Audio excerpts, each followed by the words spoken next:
Katrina Boyer. I'm the Investor Education Coordinator with the Pennsylvania Department of Banking and Securities. And I am so thrilled to be here as a part of the Pennsylvania Military Finance Alliance, where we're offering our first session of the virtual Making Sense of Finance. If you've participated in our in-person events in the past, thank you for joining us virtually. For those who haven't joined us in person, we're thrilled to see you. Like the rest of the world, we're looking forward to being able to do these events in person again, but are so grateful that we can do them virtually in 2021. Just a couple of housekeeping things. We are recording these sessions, so remain muted throughout the sessions. If we have time at the end, and we anticipate we will, we'll open it up to live questions once I've stopped the recording. In the meantime, if you have questions for Justin or Samantha, they'll be happy to answer those questions through the Q&A discussion board that you have available to you. So without further ado, I want to introduce you to our two presenters for today, Samantha Kosman with the Pennsylvania Department of Military and Veteran Affairs, who I've known for, we were just talking about 9 years now. So she's going to be a great lead off for today's session. And we'll welcome Justin Slepp, who's the director of the Franklin County Office of Veteran Affairs. I know that these two individuals are going to provide you with great resources, so I'm not going to keep talking. I'm going to turn it over to Samantha. And Samantha, you are in control and you are ready to take it away. Thank you so much. Great. Thank you so much for that very warm and friendly welcome. First of all, to everyone who is on, good afternoon, and thank you for your service and that of your family members. I do want to especially thank Justin for kind of tag teaming this with me as an accredited Veteran Services Officer and one of our county directors. He is part of the team that really makes stuff happen for our veterans here in the Commonwealth. So Justin, thank you for doing this with us today. Today, this presentation is really going to kind of go over a high-level overview of kind of who's who in veteran services here in Pennsylvania. I've got a lot of slides here. It may seem like I blow through the content or go through it very quickly, but please do be aware that these slides will be shared with you after the webinar today. There's a lot of hyperlinks, a lot of real kind of detailed content in here. We did that on purpose so that you have something to take away with you, but we will just kind of be doing that 30,000-foot overview verbally here today. A couple things that we really wanted to drive home before we got into the who's who and the various systems. We really wanted to make sure that those in attendance had a few very key resources that they walked away with. And that first one is the importance of recording your military discharge record, so your DD-214. If you have not yet recorded that at your county house, it is highly recommended that you do so. It is free to do so. And after doing that, you then have future access to free certified copies of that very important document for you or your next of kin upon your death. For anyone on who has already applied for benefits or tried to get involved in veteran-specific programming, you probably realize that that document is your vital connector to being able to access all those things. So if you have not yet recorded that at your county courthouse, please consider doing so. Typically done through your Recorder of Deeds office, although sometimes it's the prothonotary. We recommend that you reach out to your individual county courthouse. Just simply ask them which office you need to take it to, and then get that done. You can kind of check it off your to-do list. We do have some guidance here for you as well. If you are unable to locate your DD-214, we walk you through, kind of some best tips of where to check first, then second, then third. And if it comes down to it, where you ultimately do need to request a copy of your DD-214 through the National Personnel Records Center or the archives, you can fill out that standard Form 180 online at the link provided, or you can fill out a paper copy and mail it to St. Louis. All the information is there. Additionally, we did just want to draw reference to the fact that, some individuals who wore the uniform left service with a less than honorable discharge, and many individuals feel that they want to upgrade that or try to upgrade their military discharge characterization. So we do list just a couple examples of military discharge upgrade resources on the screen. Please do make note that they have eligibility criteria in order to receive support from those programs, but we do provide the links so that you can learn more about those in your own time.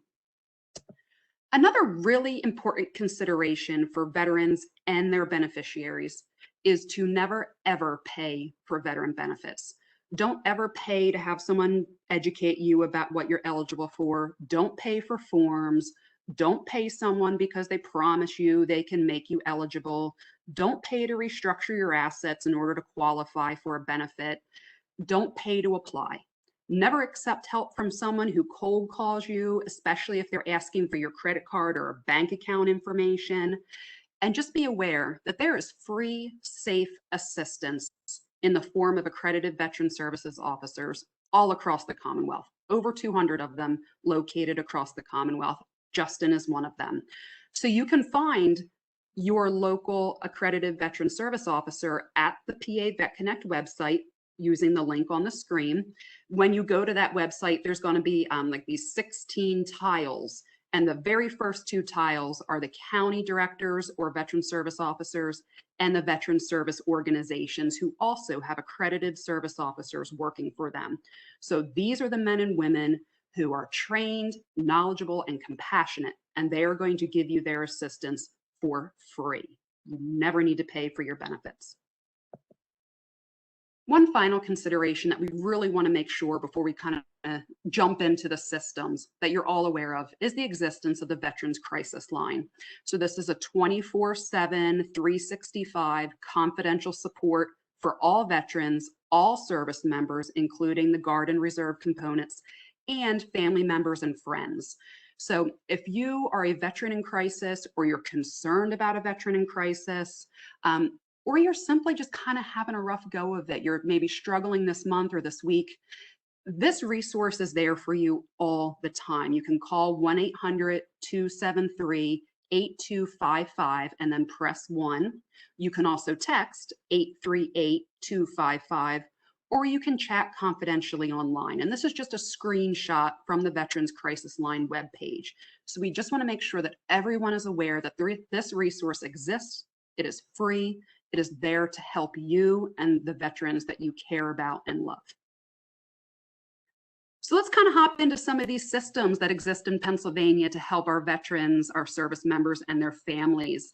So through the course of the remainder of these slides, and again, it's going to feel like we're really kind of blowing through them quickly, but we're going to talk about the 3 different systems that exist: the federal system, the state system, and the local system. We're going to talk about the local system last, not because it's least important, but actually because it's probably the most important support for veterans and their families out there. And that way I will wrap up my presentation just lightly touching upon it, and we'll turn things over to Justin, who is a subject matter expert in the supports that he and his comrades offer, and then he will take it from there. So in terms of the state system, or the Pennsylvania Department of Military and Veterans Affairs, that is the department that I work for. We have this really nice benefits and services booklet for veterans and their beneficiaries here in PA. This is just a kind of screenshot of the cover of it. You can view this document online in PDF format at the link on the slide. This is also available in hard copy at various office locations across the Commonwealth, specifically the county director offices. Do make note, because of the era that we're all living in right now with the coronavirus, if you want to go and pick up a hard copy of this, it is highly advised that you call your county director office first to make sure that they are open to walk-ins and to make sure you're aware of any safety precautions that need to be taken. Within the Department of Military and Veterans Affairs, we have the Office of Veterans Affairs, we have the Bureau of Veterans Homes, and then we have the other side of the house, which is the PA National Guard. So let's right now talk about the Office of Veterans Affairs. Within that office, we have 2 divisions. The first is the Division of Programs and Services. And this is the division that's responsible for administering the several benefits, state veteran benefits that we have. Now, if you want to learn more about these benefits, if you want to apply for these benefits, you need to make a time to go speak with your county director of Veterans Affairs or another accredited VSO. So that might be the paralyzed and amputee veterans pension, the Military Family Relief Assistance Program, the Disabled Veterans Real Estate Tax Exemption, or Veterans Temporary Assistance. I'm not going to go in great detail about these. You can learn more about them at the website. You can learn more about them, see if you're eligible for them, and get help in applying for them by contacting your county VA office or another accredited veteran service officer. The other division, before we get into the other division, let's real quick just take a moment to talk about the PA Veterans Registry. So this is one of the programs managed by the Division of Programs and Services at the department. The registry is meant to help the department locate the nearly 800,000 veterans who live within the Commonwealth of Pennsylvania. It's the fourth largest veteran population in the nation. And by registering for the Veterans Registry, which is free to do, it helps the department disseminate in a very timely manner information to our veterans. Now, this isn't meant just for our veterans, but family members, caregivers, individuals who serve veterans, AKA veteran advocates. We can all sign up for this Veterans Registry. When you register, you can opt in to receive the Dmva Digest, which is a weekly electronic publication sent to your inbox, and it is just chock full of veteran and military-centric state and national updates, as well as employment and job opportunities and events from all across Pennsylvania. If you have not registered for the registry yet, I highly advise that you do. The direct link to it is noted on the slide down below. So then the other division within the Office of Veterans Affairs at DMVA is the Division of Reintegration and Outreach. And this is the division that I specifically work for as one of 5 regional program outreach coordinators. My program that I kind of cover is PA Vet Connect, and we'll talk about that in a moment. But these are some of the other programs and outreach efforts that this division is specifically responsible for. We're not going to dive deep into them. I just wanted to at least list them out on the slide. It is the list right from our website. And you can learn more about any one of these by going to our website at the link provided on the slide there. So PA Vet Connect, what is this? It's a regional outreach program. It's a concept and a way that we are looking to better serve Pennsylvania's nearly 800,000 veterans. If you go to the URL listed on the slide, it'll take you to this micro page of DMVA's overall web page. And at the top, you'll just see that it says PA Vet Connect. And when you scroll down on that page, you're then going to see this set of 16 different tiles. Now, the color coding is something that I put in to help make explaining this to you a little easier. The color coding does not exist on the web page. But for the purposes of kind of walking you through some of these important tiles, the red block area, again, is where you can find your local accredited veteran service officers, either through the county offices or the veteran service organizations. That PA Veterans Registry that we just spoke about, that you can link to directly by clicking on this tile in the green box. Just click on it. It'll pull up the empty form. You fill it out. You can opt in to receive the digest. You submit. You're now registered and you're receiving the digest. Within this purple section here, kind of the tiles that have more of a white background, these are links that will take you directly out to the federal VA web pages. So if you wanted to go and learn more about the VA Health Administration or the Benefits Administration, you just come in and click on one of these tiles and it's going to link you directly out to that. It helps our veterans and their family members and advocates from having to remember a bunch of websites or having to Google a bunch of different stuff. We kind of just put it all right here into one page. You can also find your local VA medical center by clicking on this tile. You could also find and learn more about the vet centers, and we're going to talk about those in a moment. Down here in the yellow box, or the orange kind of color, is the tile that will link you directly out to the Veteran Crisis Line website, which we had looked at just a few minutes ago. And then finally, in this kind of pinkish box, is the tile where you can contact us.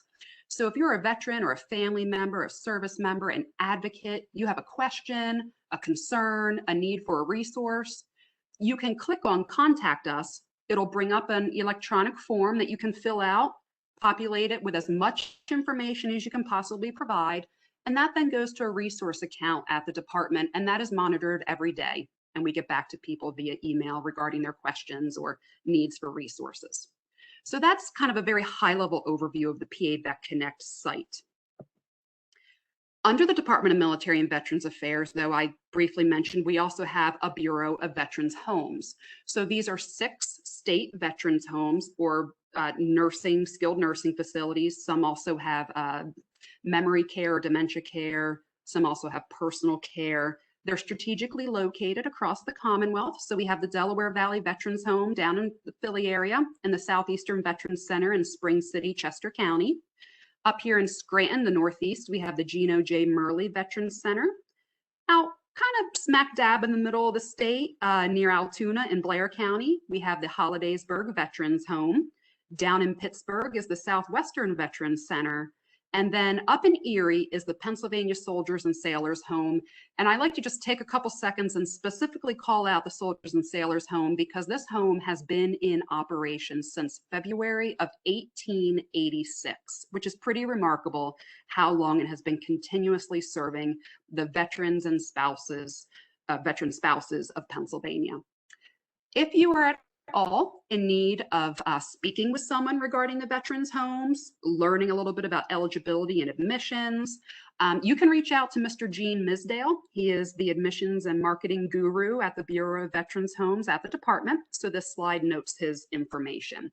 There is also then the link to get to the Veterans Home webpage. So that's kind of the overall state system. And before we hop into the federal system, I do just want to take a moment to point out that under the PA National Guard with the Army and Air, there are family programs that exist to help our National Guard members and their families.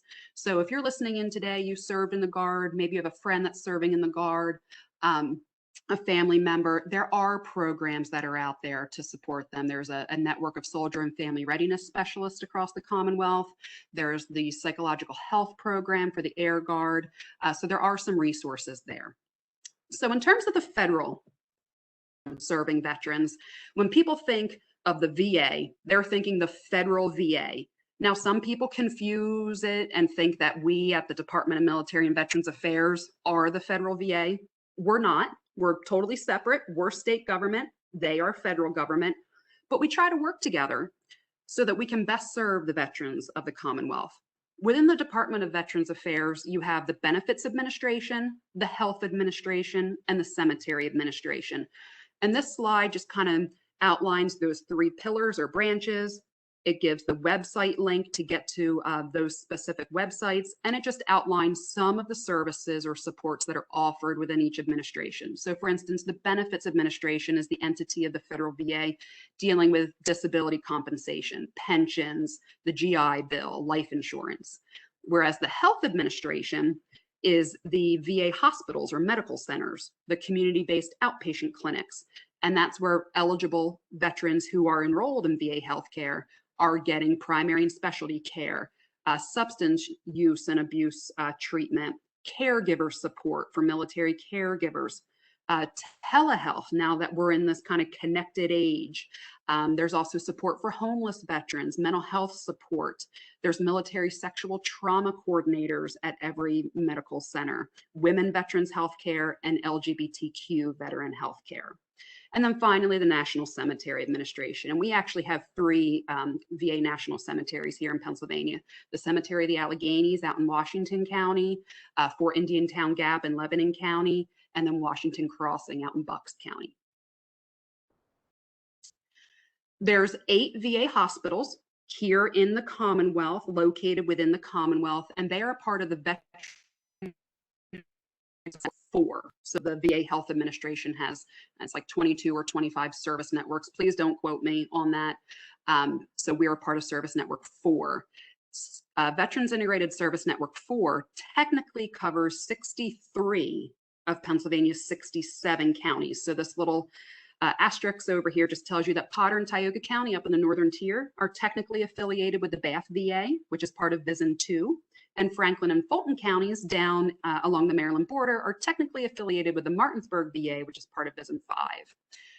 So in addition to those 8 VA medical centers, or some people just call them hospitals, there's also 33 outpatient community-based clinics located within the Commonwealth, and there's 12 vet centers. And the next slide, we're going to talk about vet centers in a little more detail.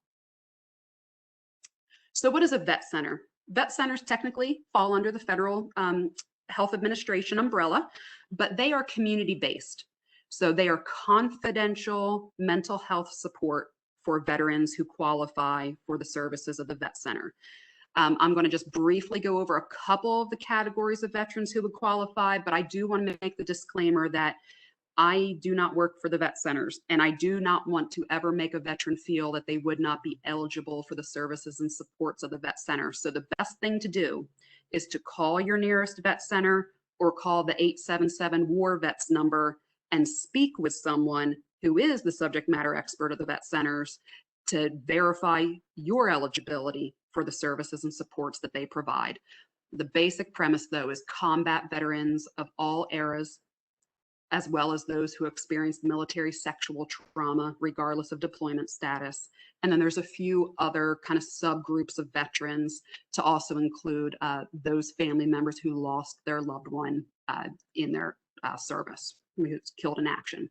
So here we list out the 12 locations of the vet centers within Pennsylvania, but do make note that in addition to these kind of bricks and mortar office locations, they do have community access sites. So just as an example, the Harrisburg Vet Center has a community access site out of York at the York VA Clinic. So it's not like veterans have to always go to the main office location. Each vet center has kind of a catchment area of its own, a group of counties that it covers. So for more information about vet centers, you can go to vetcenter.va.gov. Just want to very briefly talk about some VA resources and benefits for veterans who have specific needs. And again, these have eligibility criteria. So every VA medical center has a homeless program office. So if you are a veteran who is experiencing housing insecurity or homelessness, you can reach out to that program or the National Call Center for Homeless Veterans. If you are a veteran who's experiencing a mental health crisis, suicide ideation, or substance use, again, there's the Veterans Crisis Line, there's the vet centers, and there's other mental health services through the VA. The Benefits Administration does have some benefits regarding education, employment, and housing as well. Oop, hit that button too quickly. So that's the state and federal systems. I'm going to very briefly touch upon the local, because that's really what Justin's going to talk about. Local resources, you've got your County Office of Veterans Affairs. That's Justin's thing. I'm going to let him talk about that. You've also got this other grouping of accredited veteran service officers who work for the veteran service organizations. 5 of them specifically receive some funding to provide accredited VSO services to our veterans. We have employment resources specific for eligible veterans. That would be like the vet rep at the local career links. So contact your local career link office. We also have some homeless assistance at the local level. That's the Supportive Service for Veterans Families program, which serves eligible low-income veteran households. And that program is offered by 12 different nonprofits across the Commonwealth. Every county in Pennsylvania has an SSVF provider. And then there's just numerous veteran-centric nonprofits offering a wide variety of assistance, like employment, mental health, recreation, substance use treatment. The list goes on and on. There's a lot of support in the nonprofit world for veterans. And the last thing I want to touch upon before turning this over to Justin is the fact that mainstream resources can also be of support to our military members, veterans, and their families. You know, not every veteran is going to qualify for VA healthcare. Not every veteran is going to want to use VA healthcare. And some veterans are going to need more support than they can receive through the VA. Additionally, a lot of us have family members, friends that we care about and we love. And when they're hurting, we're hurting too. So it may not be the veteran that needs a resource. It might be their brother, or it might be a disabled child. So mainstream resources can really be impactful and beneficial to our veterans, our service members, including National Guard and Reserve components and their families. And the next two slides really just offer a laundry list of some examples. And this is not an exclusive list. There's more than what's here, but we kind of just picked a select few. So for substance use, those who are seeking help with substance use or addiction, it could be the single county authorities. For those who are seeking mental health support, the county mental health offices. For those who are age 60 and over, the area agencies on aging. Or for those who are living with a disability, the Centers for Independent Living. If you need assistive technology, or AT as it's sometimes called, there's these assistive tech resource centers that can help you trial and borrow assistive technology devices before you invest in purchasing them. There's the brain injury resource line, which can serve veterans with traumatic brain injury. There's the early learning resource centers for parents who are seeking resources for children, especially children with disabilities, and for parents who are seeking childcare suggestions and resources. There's the PA Legal Aid Network for those who are eligible to receive legal aid assistance with non-criminal matters. The PA Bar Association for those who are homeless and maybe don't want to use the VA or can't use the VA, or for whatever reason don't want to call the VA. There's the coordinated entry system. Typically you access that by calling 211 saying you're homeless or at risk for homelessness, and they'll talk you through what services and supports exist. Community Action Agency programming offers a wide variety of assistance, from budgeting to parenting skills to self-sufficiency skills. And then the clearinghouse is another nice option for those who maybe want to see what state benefits they're eligible for and receive help in applying for them. They can also help connect you to life and social supports such as food access, transportation, prescription assistance, all that kind of stuff. So if you have any questions, you can always feel free to reach out to us at the department. Probably the easiest way to do that is to go to the PA Vet Connect website, click on the Contact Us tab, fill out that form, let us know what it is you're wondering about or what you need, and somebody will get back to you. And then the last slide I just want to let you know is contact information for some key leadership within the department.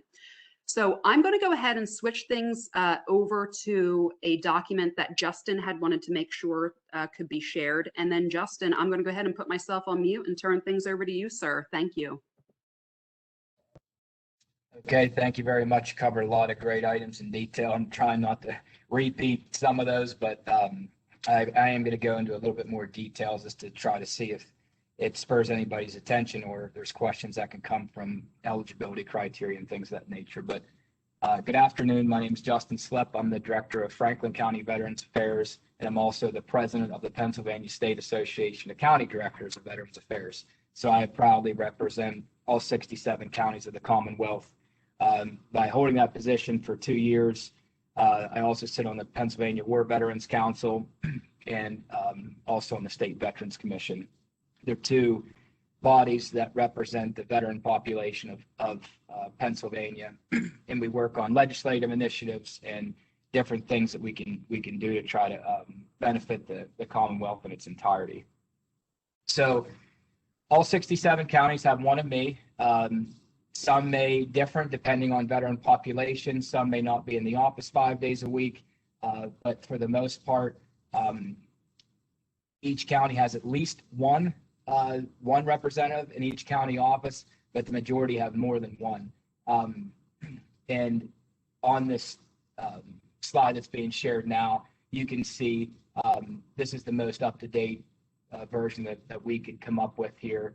The state keeps it up to date. We keep it up to date with communication with them. And we put out everything on here to make sure that, you know, some offices have vacancies, but in order to communicate with the county director or the other veteran service officers. One thing that is nice is that the majority of everybody on the list that you would look at has been to state training for accreditation to be a veteran service officer. Every single director has been. Some office staff may not. In my office, everybody's required to go because everybody needs to know how to be a veteran service officer before you serve that population. And that's the case for the majority of everybody on that list as well. But we receive excellent training with some different, from federal VA, from state VA, from contracted providers through National Veteran Service Officer training. We receive that on an annual basis, required to test at least once every 5 years. And we receive some very, very excellent training. And I believe that I can probably say that we are the tip of the spear in Pennsylvania when it comes to administering and applying for, I shouldn't say administering, but applying for, preparing, and executing a claim for benefits for any type of federal or state benefits. So I'm just going to go through my overview that I have about federal VA benefits and discuss them briefly. So one of the things that we do in the office on a daily basis is service-connected compensation claims. This is a claim for benefits for a veteran that is suffering from service-connected disability, something that happened while they were in the service, they were diagnosed, and that condition still exists today. So in order to meet that criteria, it has to be diagnosed or be aggravated during the time of active duty service. You have to have a chronic condition for that specific issue, and then you have to have a continuation of that symptomology to the current day. If that criteria is met, that meets the nexus for service connection, and you will be rated on a scale from 0 to 100. 38 CFR is utilized, and the DSM-5 is being utilized right now until the full 6th version comes.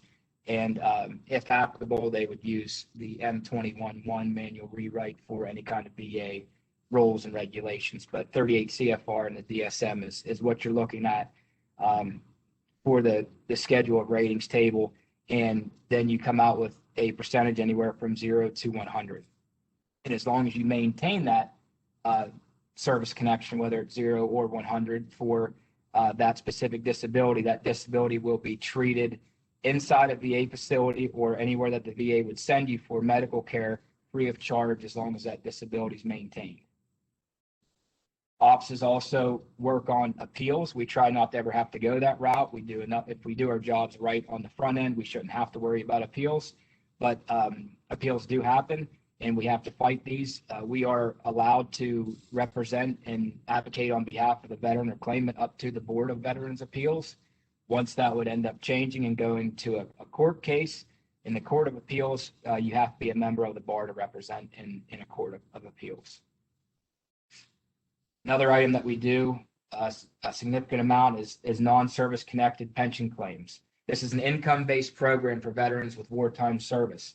It's designed for veterans with low income, and we do these on a daily, if not weekly basis in the office here. And we utilize this a lot with aging veterans that are in a nursing home or assisted living facility, where we can utilize different items to reduce the income to try to get them a maximum benefit. Another type of claim that I'll discuss is a survivor's compensation claim. The technical term for this is a dependency indemnity compensation claim. So that is for any surviving spouse of a veteran that died from a service-connected death. So a very quick example is a Vietnam veteran that had ischemic heart disease and was being paid for that condition by the federal VA. Whenever they pass away, a heart condition is listed on a death certificate. We would immediately go after a DIC claim for the surviving spouse if it's applicable. In this case, it would be, and we would ensure that we get the benefit for that surviving spouse. That is not a income-based program. It is based on the relationship of the disabilities to the death. And if that's present, we will get that claim for them. We also do survivor pension claims. It's the same basis as a non-service connected pension claim for veterans, but this is for the surviving spouse. And again, it's based on income. It's a needs-based program, and we utilize this program quite often. Just as a threshold for how income and net worth is calculated, both of those combined have to be underneath $130,773 in order to be eligible for that program. For education benefits, this is something we utilize for veterans that are coming out, some dependent spouses. We assist with, this may be helping them coach in different schools in the area. We get them connected to the registrar's office. It helps if once we build that relationship between the student veteran and the registrar's office, which will have a certifying VA official inside there. They're not VA employees, but they're trained to work with the paperwork and to certify the documentation and help process that. It's a little bit more beneficial if we get that set up with the school. They can handle the paperwork, or we fill it out and we'll have them submit just for continuity purposes with the Buffalo Regional Office. Also, another program underneath that is Vocational Rehabilitation. That's a program where there can be compensation for training or for some other type of schooling. Some of the criteria is you can't be dishonorably discharged. You have to have a 10% rating, or if you're still on active duty and you're getting ready to be processed out, you have to have a 20% or higher pre-discharge disability rating. Another item is home loans. We help process with getting a certificate of eligibility for a veteran. It's a great program right now, especially with the perks of the rates being extremely low. Veterans are exempt from, if they're service-connected disabilities, exempt from funding fees. They do not have to put a 20% down payment for the mortgage, and they do not pay PMI, so the primary mortgage insurance, different from homeowners. But that's a lot of money that you save by utilizing something you've earned and entitled to. We do requests for military records, discharges, military medals through National Archives. National Archives has been working hard to get their staff fully vaccinated because for the past 13, 14 months, they've been on a skeleton crew and individuals in the community trying to get their documentation has been extremely difficult, and it's a very, very large backlog on getting that information. The federal VA is still processing claims and getting information through their federal records request, but it has slowed down quite a bit, which delays claims. So that's a challenge, but I know they're working very hard to get back to fully operational. We do assist with boards of corrections. We fill out the correct forms and we submit those to wherever branch of service is located to help process that. We don't do it often. We actually did one today, but we don't do it often, and that's a good thing. But we do it enough to assist with getting that discharge upgrade for benefits.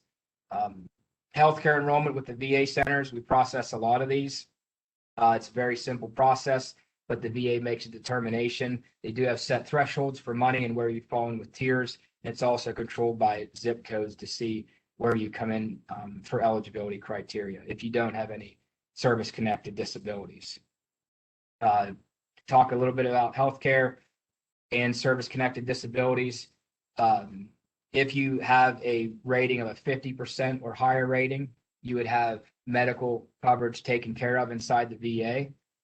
If you have a 100% rating through the VA and it's permanent and total in nature, you would have all your health care plus free dental taken care of inside the VA. We also do federal requests for government markers. They're free to the family, and each county has an allotment set up through county code that they paid for the installation of government markers to be installed, or a reimbursement. We do $50 in our county. A couple other important people at the VA is one item that I want to mention is what we call VJOs, Veteran Justice Outreach Specialists.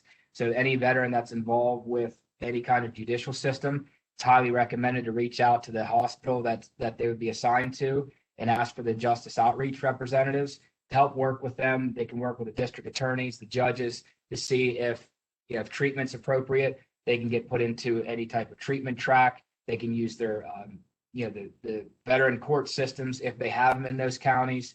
And it's a great process, and it puts them through a very, very detailed and regimented system in order to maybe alleviate some charges or at least to get them on the straight and narrow again. The caregiver support program has changed immensely over the last couple of years. It used to only be available to post 9/11 era veterans. It's a program where if there's a spouse or a child of age or relative, the caregiver could be anyone, but it's designed to try to keep that veteran at home, and the veteran would get rated on a tier system and then the caregiver would be paid tax-free money from the VA directly to them. And that can go upwards of $2,200 a month.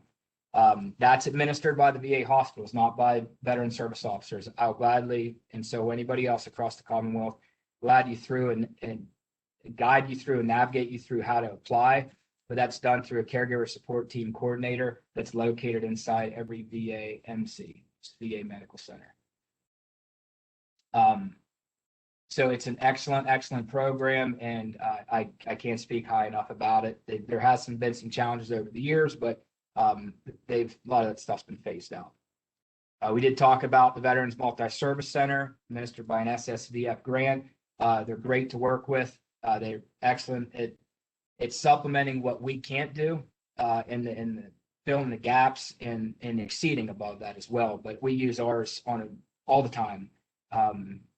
And they're really good community partner, and have access to getting some records and things of that nature.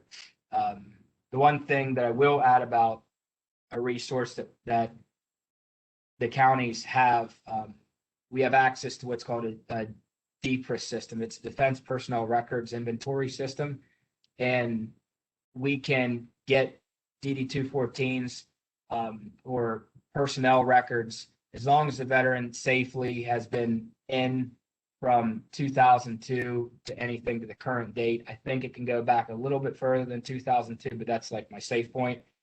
We can typically get discharged in records that are pertinent to, just if they want them, or if it's pertinent to their claim. We can normally get them in about 5 minutes. So it's a pretty great system to have. Another item I've marked down here for any type of survivors these would be mainly military retiree spouses that are receiving an SBP payment, survivor's benefit plan, and if they're also receiving dependency indemnity compensation at the same time. Right now, there is an offset. You used to not be able to get 100% of both of that monetary value, but I think by the year 2023 or 2025, the offset will be taken away, and they'll receive 100% of both payments. Some of the state programs that was covered very well. Just to go into some other detail, all county offices across the Commonwealth are trained in preparing and applying for all state benefits. We don't execute any of the claims. We just gather the information, prepare them with the veteran or claimant, and then submit them on their behalf. Real estate tax exemption is a big one. The criteria is an honorable discharge veteran that resides in the Commonwealth of Pennsylvania and must be 100% permanently and totally disabled through the federal VA. And their income, including their VA income, has to be underneath $95,279. That's the current threshold to be eligible for real estate tax exemption. We get it into the state, they process it very quickly, and they kick back letters saying your approval or denial. And then they also give you step-by-step guidance on where to send copies of the letters to your mortgage company, tax assessment office, school board, things of that nature. And they'll be exempt for a 5-year period, and then the counties will be directed to do a review at their 5-year mark. Veterans in need of temporary assistance. It's a great program. I think in 2014, this program came into life and replaced the emergency assistance program, the different terminology. But all in all, a veteran can get up to $1,600 per calendar year. Doesn't have to be a one-time thing, but the payment cannot go over $1,600 per calendar year. So there is funds available for that. The state actually has a little bit more funds than what they normally be used to. You'd think they've been exhausted by now, but they're not. So we're encouraged to apply for anything that we feel fits in this program. Counties are stepping up and getting it done. State staff are doing it. So we need to make sure that we're getting the emergency assistance funds distributed to the people that deserve it and need it. The blind and paralyzed veterans pension. So blind is pretty self-explanatory. And that is in both eyes. The paralyzed veterans pension is mostly self-explanatory. The one thing I will add is if you have a bilateral peripheral neuropathy condition of 40% or higher, you'd be deemed to have paralysis, so you would qualify for that program. A lot of Vietnam veterans or individuals with diabetes have that problem. The state also has an education gratuity program for 100% permanently totally disabled veterans, where the children that are age 16 to 23 can get a stipend every semester for approximately $500. And our role as county offices with State Veterans Home is to communicate with Gene or any of the staff there. Excellent to deal with, and we help with distributing the application and helping with applying. And then we direct them on where to send that or send it on their behalf. And every county kind of has their own different way of handling business. Each county does a burial allowance toward the veteran and spouse's funeral bill. Everybody has a different amount. Our county pays $100 towards a funeral bill of an honorably discharged wartime veteran, and we'll also support that with a spouse. And then we do have a marker installation fee of $50 that we pay towards the installation of that federal marker. We all hand out grave flags or flag holders and markers, what we call them. That's required by county code. The county director is responsible for ensuring every grave in their county is properly marked and has a flag displayed. The old law used to be from Memorial Day till the first business day after July 4th. That still stays in effect, but it is encouraged to leave them up until after Veterans Day. If a cemetery takes it down and a family member wants it displayed, the cemetery by law has to produce that marker, flag holder, and flag and have it displayed until at least after Veterans Day. We also record military discharges and DD-214s at our office. That is something that is imperative to any service member, prior service member, the NG National Guard documentation, reservist documentation. You can lose it in a split second. We can issue out a certified copy and free of charge and no problems whatsoever. Each of us kind of do our own outreach type things. I know personally, I run several outreach programs in my county. I run a service dog program. I run an equine therapy riding program. We do scholarships. We do a therapeutic photography program. We also do stuff with justice-involved veterans, getting back out in the community, working with other veteran families on projects or events. We assist with parades and different types of holiday items, speaking engagements, but we do so much more. I could sit on here for a week and talk to you about it, but I won't do that to anybody today. But one other thing I wanted to touch on here, jumping back to the claim, I know I skipped over one thing, is for anybody that that is still in active service and that's getting ready to separate or has intentions of filing for claims, that first year post-discharge is so important for the claims process. And anybody that's getting ready to do it should also start what they call a BDD claim. It's a benefits delivery at discharge claim. That has to be started between 180 and 90 days before they leave active duty. But the majority of those that get started end up getting their claim decided and ready to go. So when they get out, the next day after they get out, their benefits would start. So that's very important. New returning veterans can go to the VA and get healthcare and dental after they separate. That's an important thing to know. Another thing, when they separate, we always connect them with, like Samantha said, the DVOP. That's at the career link. We have an excellent one in Franklin County, very active, hardworking for the community. They're a great resource for jobs, networking, and things of that nature. We meet with a lot of nonprofits. We meet with everybody in the community that has any type of investment with working with veterans. Anything from healthcare providers, nursing homes, funeral homes, any types of programs that you can think of.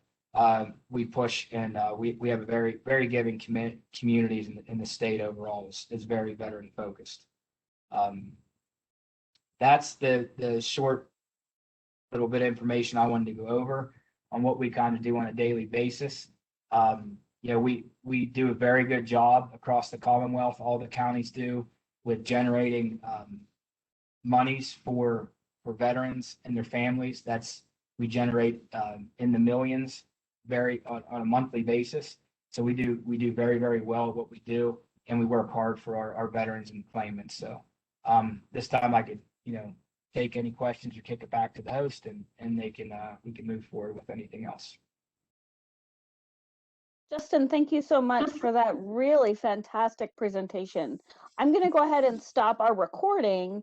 That way, if any of our attendees want to unmute themselves to ask any specific questions, we can do that. But first, let me stop the recording.